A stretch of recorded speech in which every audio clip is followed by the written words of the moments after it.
Hey guys, welcome back to another episode of DnD Cross. Today, we have a little mini village that I want to make straight off the bat. And the mini village going along with our what's it called? Dwarven ruins around here. I want to make a Dwarven village. Now, the Dwarven village is going to be more so oppressed by the center of the world. Now, the center of the world's gods only appease humans and humanoid creatures. Dwarvens, in this campaign at least, are going to be a little bit less liked, but there's going to be a small bit of them left around because of their prowess towards weapon making. So what I was thinking is that we would do a let's go with a couple hills around here, and maybe make some dwarven, like a dwarven, just tiny village, and then we'll kind of like mesh them back up into here a little bit as well. It closes this area off too, and it also the dwarves it kind of makes sense in my head at least to put them close to something that's warm so that you get that warm feeling of like forges and all these things kind of going on at the same time. It's not going to be a large city by any scale, at least that's the hope right now, but I do tend to get carried away with these kinds of things, so we'll see how much likeness I have towards these things. But my goal was to have maybe a couple houses right here, and then maybe we build this up a little bit. And then, the rest in peace of that cow, huh? Oh, no, he lived. We're good. We're good. He lived. All right. No harm, no foul. But then we'll put it kind of over here, some houses in this area, and then maybe we'll move it back towards here to kind of blend it into the mountain a little bit and give the mountain a little bit of life. From the other side, this is the side that most likely they'll be entering from. I was thinking about putting it over here, but I think it might be a little bit distracting if we did, because we have this space right here that we could use too, and maybe we put like another forge over here or something. But I would rather the players get just kind of the full view. You know, you're walking in and you just kind of get overwhelmed a little bit with all the mountains and stuff, and you can see everything that's going on. I guess they'd be walking in from over here. Yeah, there we go. So you can kind of see it all, and it's hard to take in all at once. So we're gonna put it on the other side where the players have hopefully already seen the mountain, not gone all the way around. And we'll make the village over here. Oh gosh. That's the one. So this is kind of how we do it. It's nothing spectacular, but it allows the blending of like the balls the balls into the ground, and then we can use the gunpowder to kind of back it all up a little bit. And I kind of want to keep this a little bit lower, like they've dug in. Okay, so we're gonna hop into a time lapse while I finish up doing this area right here, and so that I can think about it and maybe look at some inspiration. And then we'll come back, maybe a little early, haven't quite decided yet, and finish it up on cam for you guys. And I think might be the episode, not 100% sure, we'll see how long it takes me. So, I hope you guys enjoy the time lapse.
guys, welcome back from the time lapse, and before I show you the rest of the build, I have to say that was probably one of the most difficult builds that I have done in a long time.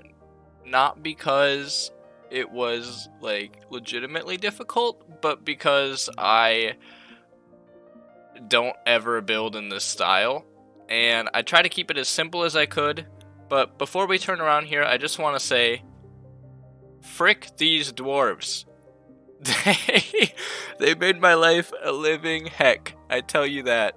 It was something else, but I totally switched it up from what I would normally do and what the time lapse showed, only because I wasn't happy with it. As you can see, we kept a little bit of this going on right here.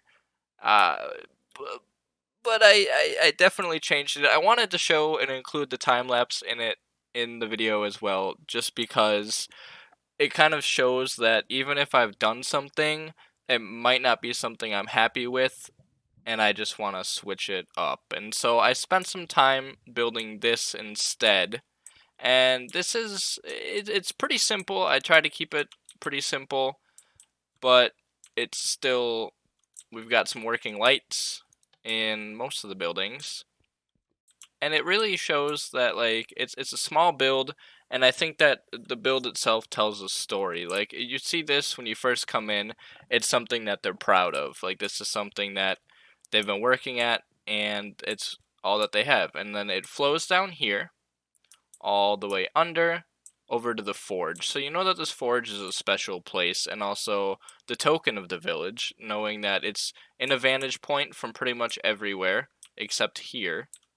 But then if we come in here, you can see I included not full block. So you can't walk in this unless you're shifting. And I thought that was kind of clever because dwarves are small. But we turn on this light and we have beds. Now these beds tell a little bit of a story.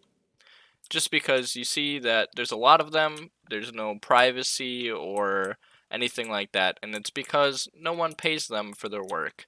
No one respects them as dwarves, and it's a problem for them because they can't make enough money to build their own houses. And that may be a side quest, maybe not.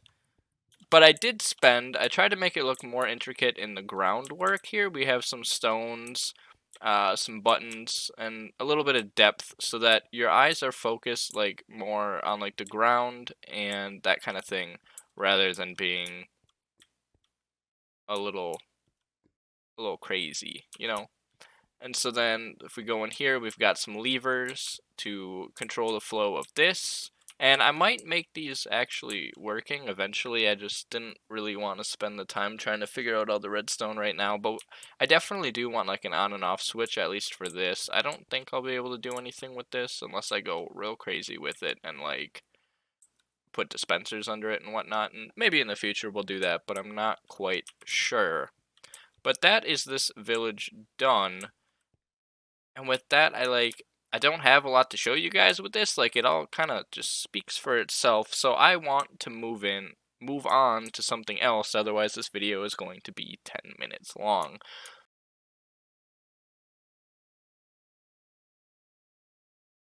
Alright, guys. So we found the place here. And I thought that this place was kind of cool because I didn't actually have to, like, build any of this. This is all natural, and you don't really find this kind of thing anywhere, honestly. Like, this is like what is going on here? I don't really understand it, but this is some interesting generation. But we've got like a cool little tower here, and I want to make a like a little tower thing going on, and it's needed for our main campaign, and so we need just like a little ladder here. Not a ladder, what's the word? A bridge there, and then up here we're gonna need this is where the building is gonna go, and I want it to be something that's old and rustic and not very new looking, but pretty needed for the main campaign. So I think that we're just gonna like build a little bit here together. Like we don't build together very often. So, what are we gonna choose here? I think they were looking for maybe like a stone brick, I think. Yeah, let's just go with stone brick here. Not, not infested. We should put infested stone bricks around. That'd be something else. Alright, so we're gonna clear out a little bit of land here, just because we need it for our build. So, what are we gonna do? What are we gonna do with this? How are we gonna make it look? I think we should go with like a little circle here. And this poor cactus. Imagine being like the cactus up here. We're gonna keep it. We're gonna keep it. Okay. I think every cactus needs a friend. Alright, now we gotta end it. We gotta end it. No more cactus. Yeah. Alright. So, now we need a bridge. And I was thinking, I saw a bridge design in a server that I play with a couple of my coworkers, and it uses campfires. So it's gonna be a little weird because it's gonna be off center here. What are we gonna? Yeah, let's do campfires. Campfire. That's the one. Yep. Okay. Oh, probably don't want them that way. Let's go this way instead. Yeah. Alright, yeah, so that should work. It seems a little bit big for what we want though, so let's go ahead and make it a little bit smaller, I think. Probably the better idea here. Alright, yeah. Okay, that should work. 3 wide, kind of a rickety bridge length here. And then we're gonna go... Yeah. So,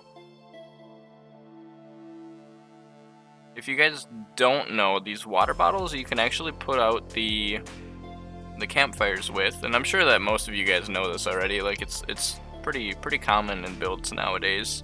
But we're gonna... Gosh, how are we gonna do this?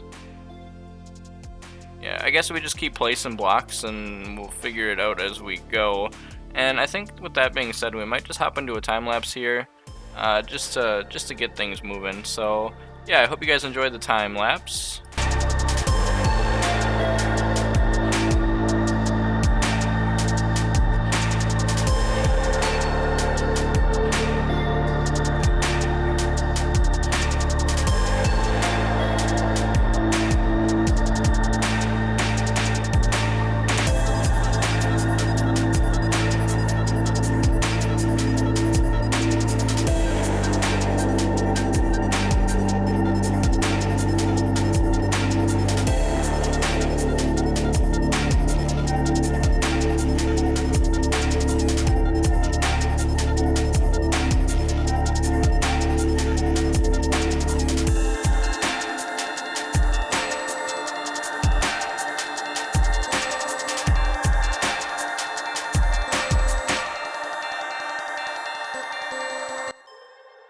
Alright guys, welcome back from the time lapse. We have the whole thing built, and just as a preface, that last clip before the time lapse, I lost the audio, it got corrupted on it, so I had to do like a voiceover on it. So if that's why it seems a little out of place, that's why. But I'm going to ensure that it does not happen with this clip, so you can be assured that this is the real me speaking. But we have this whole thing built now, and we've got some vines. It's overgrown, and we have this bridge here. I actually really like this bridge. It looks rickety, it seems rickety, and it's exactly what I was going for. So I'm really glad that I decided to challenge myself a little bit with this. I think it's a good addition to our build here. And so now we come into this build with, oh boy, we're lagging a little bit, with a kind of an overgrown feeling, like no one's lived here for a while, and we've got 3 beds for the players as a place to rest, and whatever resides here is going to be really passive, like more so than usually passive, like very passive. So if we come back here, we've got a tiny little staircase, like a ladder. This is a ladder, that is a bridge. We don't even have a staircase around here, my word. We have this, and I'm not gonna really tell you what's here. If you can guess it, be my guest. I think it'd be really cool. If you guys can guess what this is, I'll give you a shout out in my next video. How about that? So, what do we got here? We've got this base here is circular, and I kind of like that. I think that like it's square minus like 3 blocks. Like if we were to add a block right there, now it's a square. See? But you just take a couple of the edges off and boom, now you've got like a minor circle. And then up here, I think that this right here is actually kind of challenging. Like I don't think I've ever built a roof like, oh my god. Timed out. All right, let's try that one more time, huh? One more time. Okay, anyways, back to what we were doing prior. We have this roof here, and it was challenging. I've never built a roof like this before. At least I don't think so, not in recent memory. But I tried to initially, and you might see this in the time lapse. I built like this wing out, and then I built this one, and I realized that this build, the base of it was not even. So this side I think was 7 blocks, and this side was 6 blocks. So it made this now line up perfectly. So I got rid of the whole thing, redid the house here, and then resumed the time lapse, which is why you could probably see that. You can ignore that. But the roof here is something that I want to do more often. Honestly, I think it looks really nice. And if you put that on a like an actual like a house or more of like what's the word? A Japanese style house, I think it would look really nice. So maybe we try and do that in the future a little bit more often. I think it works really well, especially in this scenario. It makes it not look just only circular. So if you can guess what this is, let me know. Are we about to lag out again? No. Okay. I don't know why it's doing that. I'll fix it for next episode. I promise you. But if you can guess what belongs in this house, I'll give you a hint. It does live right up here. Please let me know. I'll give you a shout out in the next video. And I hope that you guys did enjoy today's video. It was kind of a cluster and a mess of things going wrong all at once. To hopefully make an entertaining video for you guys. So with that being said, we'll get back onto a regular schedule here. And until next time, guys, I will see you when I see you. Peace, peace.